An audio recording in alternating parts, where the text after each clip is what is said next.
সাধারণ মানুষ? এসবের বিস্তারিত নিয়ে থাকছে এখনকার বিশেষ আপডেট। বর্তমানে দেশে প্রায় 3 কোটি শিক্ষিত আর কর্মক্ষম মানুষ বেকার। সরকারি চাকরি যেন আজকের দিনে একদম সোনার হরিণ। একটি সরকারি চাকরির পেছনে লেগে আছে হাজারো যুবক, আছে অসংখ্য দিন মনে হবে এটা বাধ্যতামূলক।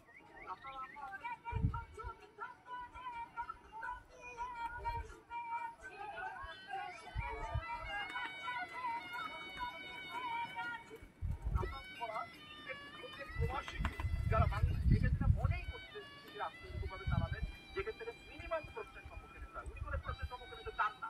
উনি হচ্ছে সিদ্ধান্ত নিতে চান। উনি বলেন যে তোমরা ইহা মানিয়ে দাও, ইহা হচ্ছে তোমাদের জন্য কল্যাণকর, ইহা হচ্ছে তোমাদের জন্য উন্নয়ন। এর জন্য আমি কারো কাছে জব করবো না।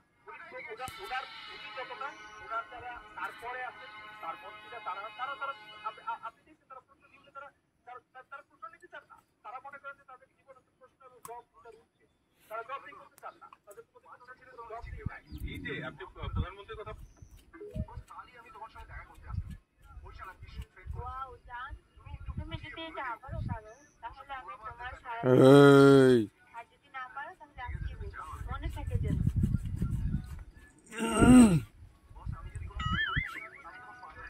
আবারও চেষ্টা করো। আবার আবার আবার আরেকবার আরেকবার যান। আমি তোমার বাড়িতে গিয়ে দেখা করবো।